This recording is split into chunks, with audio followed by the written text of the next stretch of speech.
Hello and welcome to APTCast, where APTIM experts and guests discuss the latest and greatest in resilience, clean energy, sustainability, and infrastructure, and topics that matter really most to our clients. Our goal is to kind of spread awareness of technologies and opportunities to help communities restore their natural environment and make their built environment more sustainable for future generations.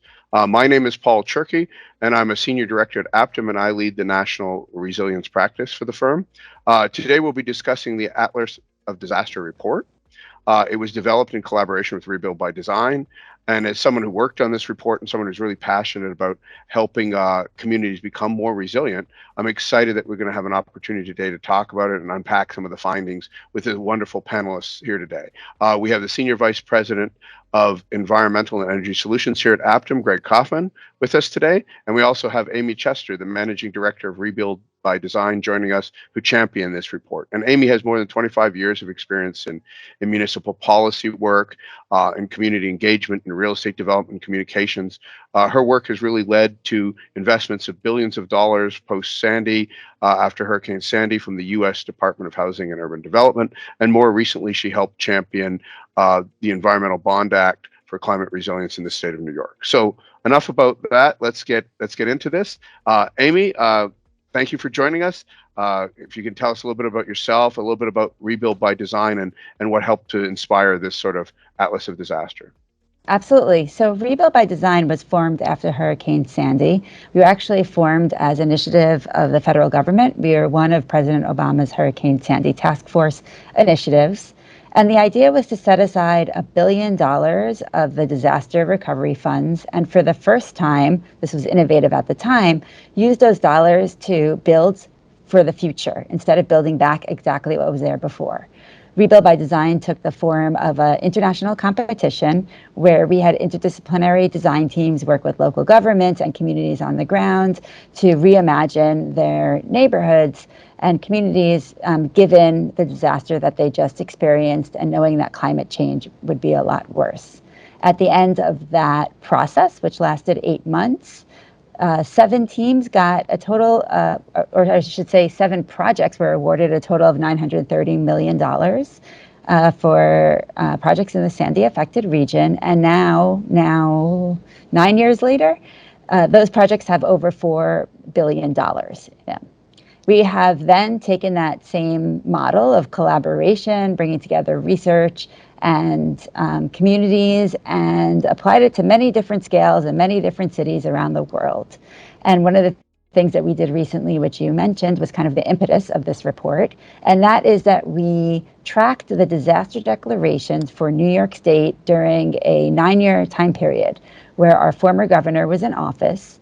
And by doing that and showing a very simple map, we were able to show that climate change is already here for New York. It was upstate and downstate. It was Democrat and Republican. It was every place that our elected officials care about being reelected. A lot of swing places in the state, and we were able to make the argument just by a simple map and a lot of effort from a lot of people. But it started out as a simple map to be able to say climate change is here, communities are suffering, and asking the governor, what are you going to do about it? That effort turned into the Bond Act, the New York State Bond Act that was approved by voters a couple of months ago. And coming out of that effort was when we decided to do it for more states.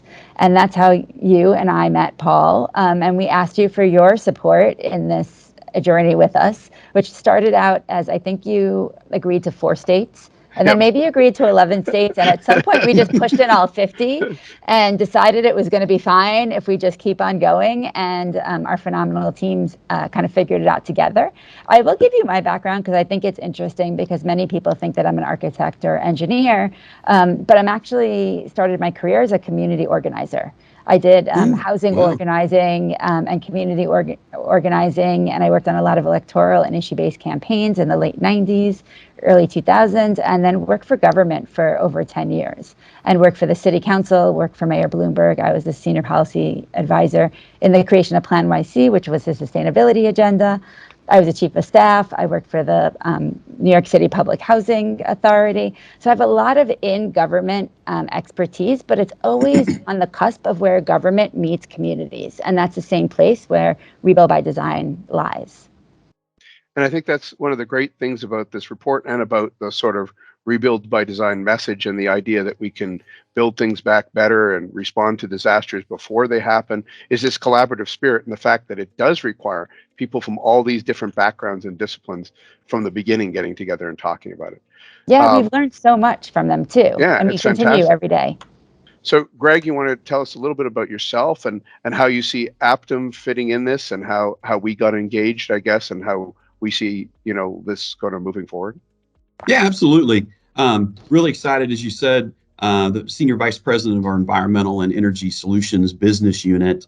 And at APTIM, we really have three big core services that we like to talk a lot about. We're a full service environmental sustainability energy management organization that really touches from beginning cradle to grave of a client's journey through their facilities, operations, and helps them down that journey.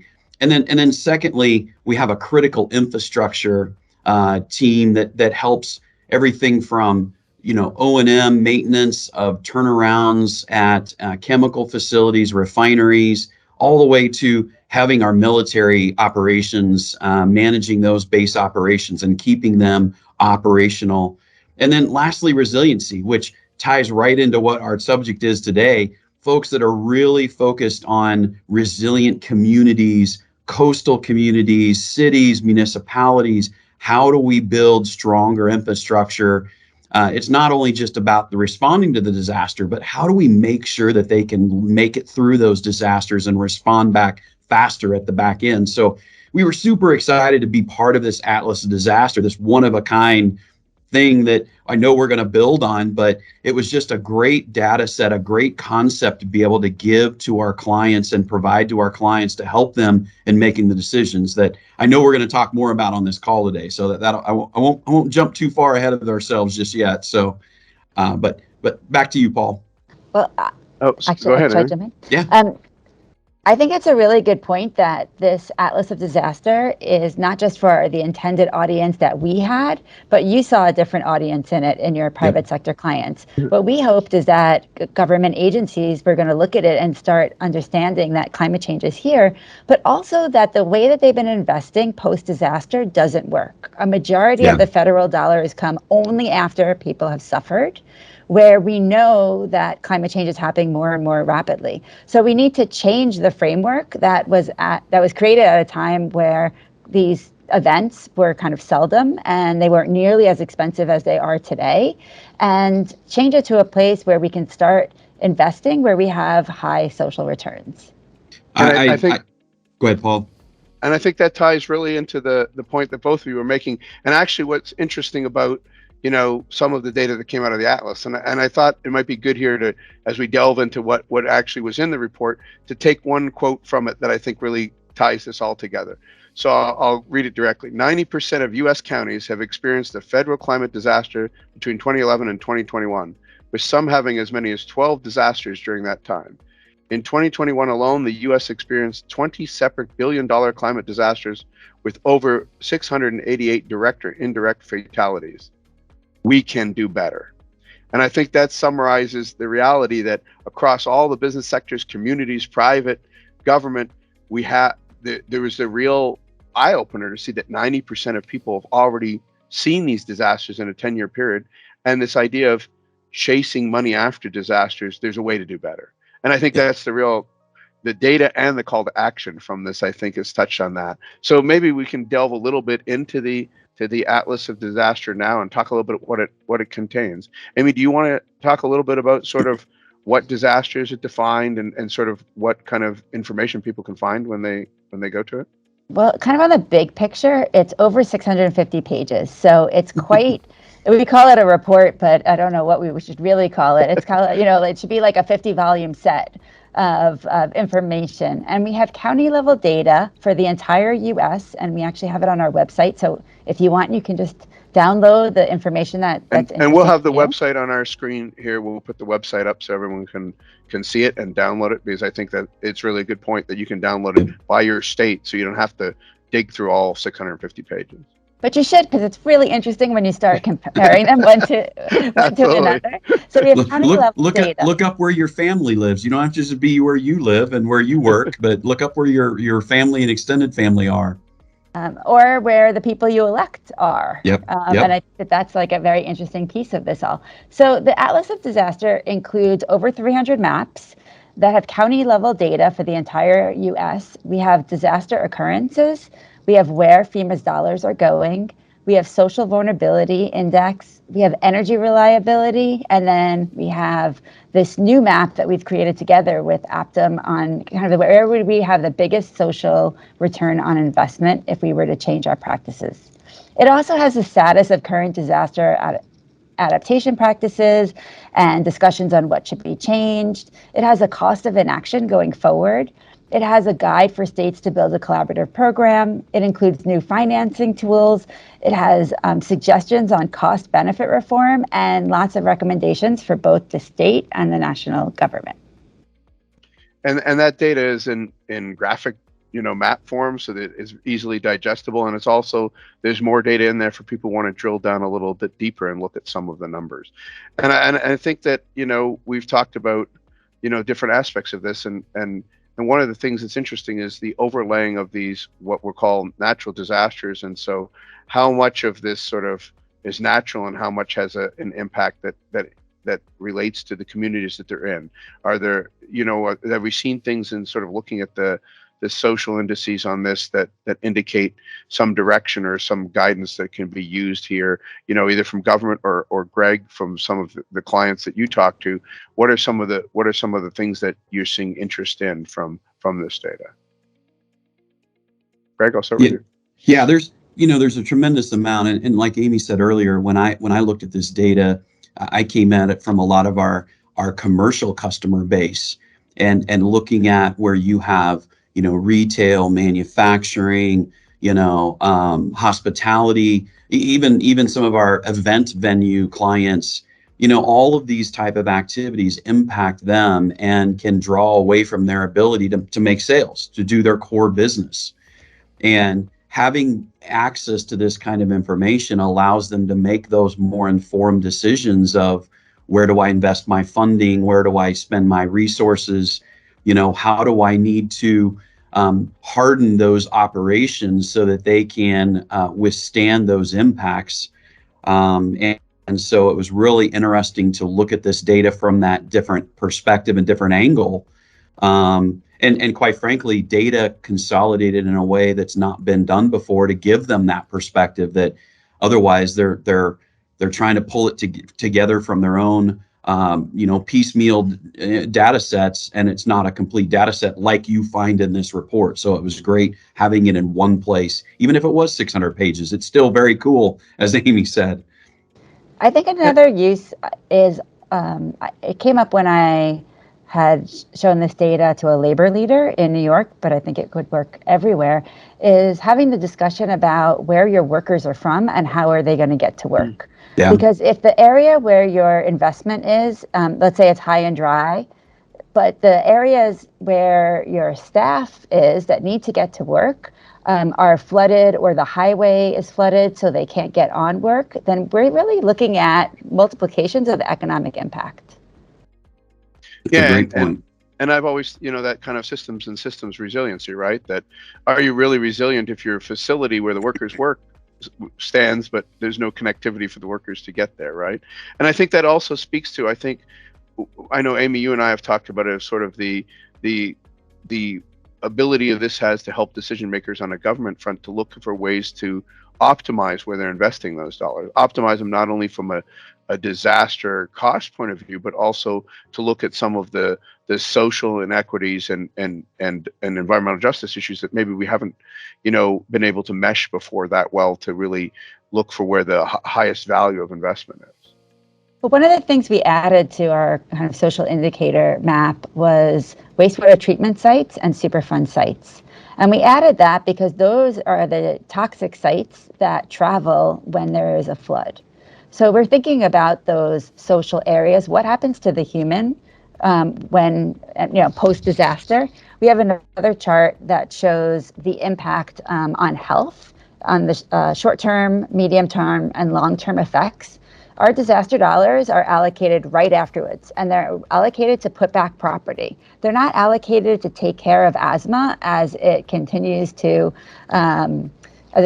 grow over the years. And I think that the more we can talk about the fact that these disasters are not one-off events, but that they are really affecting us for many years to come, whether it's with mental health challenges or regular health challenges, the more we're going to be able to show that investment has this longer-term impact.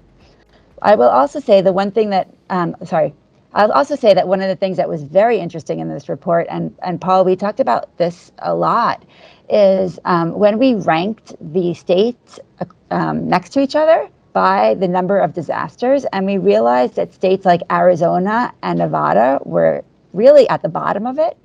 And Arizona and Nevada have had the highest deaths from heat waves. But because our system is based on economic impact, FEMA has not yet given a federal disaster declaration for heat waves, which means states that are impacted by heat waves are not getting the enormous amount of dollars that come flowing afterwards. And all of their HMGP, their hazard mitigation funds, that intention is to build for the next disaster.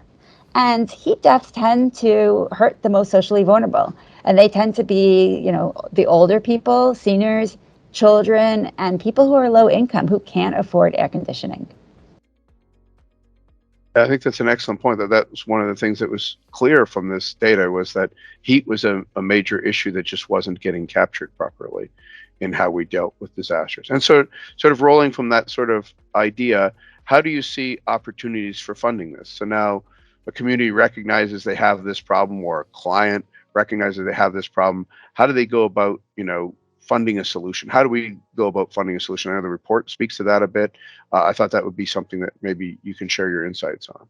Yeah, so we have two suggestions in the report, but there are many, many more, and maybe I'll give you some other ones. But one is, we recently passed a bond act in New York State, a $4.2 billion bond act. And what we showed in the report is that it's not just New York State, but voters in Denver and Maine and Virginia Beach and California and Harris County and Texas are voting for these ballot measures that will increase funding for this type of resilient infrastructure. So we know voters want it, and more states need to do it. Another suggestion that we had in the report is creating a surcharge on certain types of property and casualty insurance.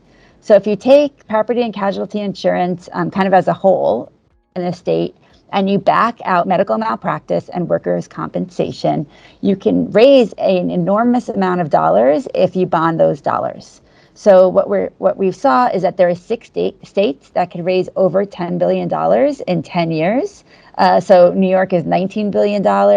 Pennsylvania, I think, was $20 billion. Texas, $26 billion. But even states that can raise, let's say, a small amount in relation to one another, like Nebraska, $2.2 billion. It's still $2.2 billion. It's an enormous amount. And then, we didn't talk about this in the report, but we know that there's a lot of people that are also working on polluter pays legislation. So creating state-funded, state-level Superfund sites to go after the same people who have created the carbon and the gases in the state that are leading to the enormous bill that the government's going to have to pay for. And I think, Paul, you throw in from a federal perspective, there's a lot of emphasis right now on the Infrastructure Investment and Jobs Act. There's a lot of money in there on coastal resiliency, flood mitigation, grid hardening, just lots of different things to help with that resilient infrastructure. There's, as Amy said, there's lots of billions of dollars being allocated to various states and various locations. And so whether you're a state agency, or ultimately that'll come down to the consumer or the commercial businesses to be able to look at where they need to be able to harden their infrastructure. They may be able to get those funds through their state or municipal organization as that money trickles down from the federal levels. So lots of different opportunities to find funding to either completely offset or to help you with assessments or to help you with some projects that you want to go forth with. So if it's almost like saying if you didn't get money, you probably aren't looking hard enough for it, because it's very much there for you to do kinds of projects that you want to try to do in this area. So how do you see sort of the next steps of this then? So what do you see as the evolution of this, from Amy, from your perspective, and Greg, from your perspective? Where do you see sort of this Atlas of Disaster taking us now? We've talked about how it's raised this, it gives us this platform of awareness, gives us this data that decision makers can start to look at. What are kind of the next steps you see of sort of the use or evolution of it? There's a couple of things that we're focused on. We want to go deeper in a number of states and really understand like who's on the ground and how we can help them with our experience. So we're kind of looking around and talking to a bunch of different folks. We also know that we want more data. So for instance, we have in the Atlas for every single state that vulnerability map side by side with the energy reliability map. What we really want to understand is like, where are the places in the US that have the most, the highest social vulnerability and the lowest energy reliability, and start understanding like, how do we prioritize these investments? Because yes, there's money that's out there. There is not enough money that is out there at all for the amount of work that we need to do as, entire country. So we need to prioritize. And if we can all do that with understanding the same data, then we can support one another. Yeah, I 100% agree with Amy that prioritization, when I saw some of this data, some of our clients are in that retail and hospitality space, and they have thousands of properties in all parts of the country. Being able to help them prioritize their resources, so they don't have unlimited funding, to be able to target those locations.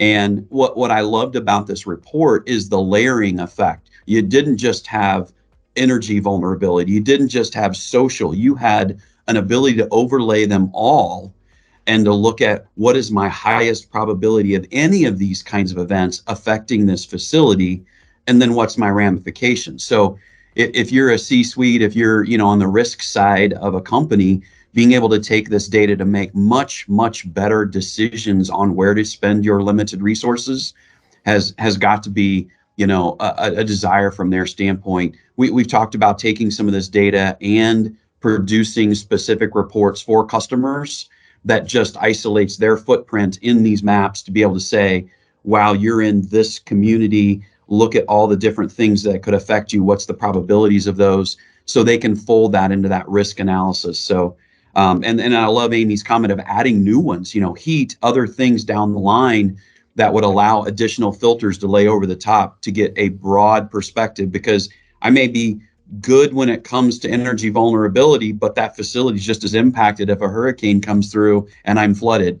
You're still down, you're still not operating. So it didn't matter whether it was energy that I lost, or I lost, water supply, or I lost something else, I'm still not operating. Yeah, I think that there's all kinds of opportunity to use this as a decision-making tool and then add layers, like you say. I think that's one of the things that's exciting to me personally, is that we can add granularity to this, right? Depending on the region we're in and what a client might want to see, or what a community might want to see, we can add that kind of levels of detail to this, that this gives us a good launching platform, if you will, for a lot of that kind of information. I guess one of the questions I sort of had, which I really enjoyed the collaboration of this, and I think it's really a good thing that's come out of this. And like we talked about at the introduction, of the need to really come up with good solutions to this really requires a lot of people, all hands on deck kind of thing, and a real diversity of people listen to each other's opinions and expertise to really develop the best solutions. Where do you see sort of, companies like APTIM, or collaborations with companies from your side, Amy, and Rebuild by Design? Where do you see the best opportunities for that to help build resistance and build better response to these disasters, build a better framework so that we can do better? How do companies collaborate? Where do companies contribute best? I think what worked really well about our partnership is that you asked me, how can we help? And we had this idea kind of rolling around in our head, and we knew we wanted to do it, but we didn't have the access to the data. And when you said, oh, well, we are FEMA contractors, so maybe we can help you, it really changed kind of changed our scope of our work and what we're able to be capable of. So I think, working with nonprofits, working with research institutions, asking them, what do you need? Or on the flip side, knowing what you need and knowing how it could help other folks. So what's great about this report is that we not only put out the report, we're also putting out the data. If anybody who's a researcher wants the data, we will give it to you, because we spent 1.5 years working on that data, and we want you to take it and do even better things with it. And I think that that's really important, because a lot of companies, keep their data proprietary, even when it's government data. This is actually just government data that we were able to get our hands on and show it in a very usable format. So thank you for that. And I think a lot of other organizations would benefit too. Yeah, and I think, just the other day we were reading, one of our subject matter experts was reading an article in a hotel journal that was talking about insurance rates increasing, and knowing that the more and more pressure on operations is going to come from higher insurance premiums in these areas, because they're hitting not just from one but multiple disasters year over year over year. Being able to work side by side with them as they're looking at climate action plans or sustainability planning, it's impossible to put those plans together without the impact or the data of like what you're seeing in this report feeding into that.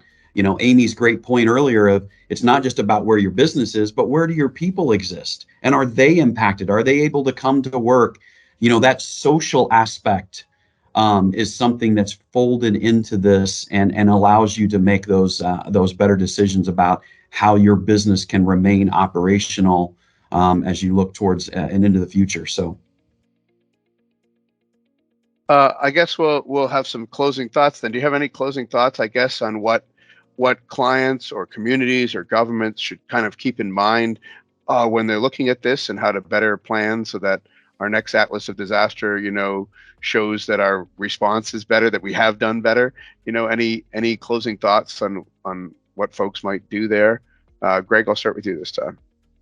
Yeah, I think, the biggest thing is we need feedback too. We're putting this together based on our experiences of, what we've seen in the past and communications with clients. But we highly encourage anybody that's had an opportunity to look at the report and digest some of the information, give feedback to exactly, wow, this would have been really good if you could have looked at the data from this perspective or this perspective. That helps us improve the document and the information going down the line. Help us, it's great. We're going to offer the data set so people can really dig into it. But that feedback to us is critical of being able to see what other information could help you make stronger decisions going down the line if we could provide that going forward. And I'm happy to hear that you're already thinking about updating the report, and then we will have a volume 2, because it's very funny that this data becomes outdated pretty quickly. So these are disasters to 2021. So and we put it out in 2022, and here we are in 2023. But what it also shows is that there's a lot of data that is missing. So for instance, we weren't able to obtain state disaster data. We would love to figure that out and figure out a way that we can work with states directly to understand what's happening on the ground. We also aren't able to figure out any of the heat-related data because it's not collected. So we have in the report a lot of suggestions about different data sources, and if you have access to them, we would love to work with you on that and incorporate you into this big family that we keep building. Well, thank you very much, Greg and Amy. We really appreciate you joining us here today and talking about this, and sharing your knowledge and with the audience here today, and talking about this Atlas of Disaster report. And in case you haven't already downloaded it, again, like I said, we'll have the download website address on the screen, and I really encourage you to download it and take a look. Go to the website, visit your state in particular. I think that this is a great opportunity for you to look at it and for people to sort of give feedback to it. And also, it's a good a tool for you to build awareness about, the fact that this issue is here, and that we have to look for ways to do better, because I think we can do better and we have resources to do better. So let's move forward. And I think that the Atlas makes a good case for that. And you've both eloquently shared your thoughts on that today. So we really appreciate it. So signing off here from APTIM's new corporate headquarters here in the Water Campus in Baton Rouge. We pride ourselves with our 4,000 teammates worldwide on specializing in environmental services, resiliency, sustainability, and energy solutions, and technical and data solutions that go with that, and program management and critical infrastructure. So we're really happy that we could take some of your time today and that you joined us. Stay tuned for future APTCasts. And in the meantime, we'll ask you to please subscribe to APTCast on Apple Podcasts, Spotify, or Google Podcasts. Thanks so much, everyone. Thank you. Thank you.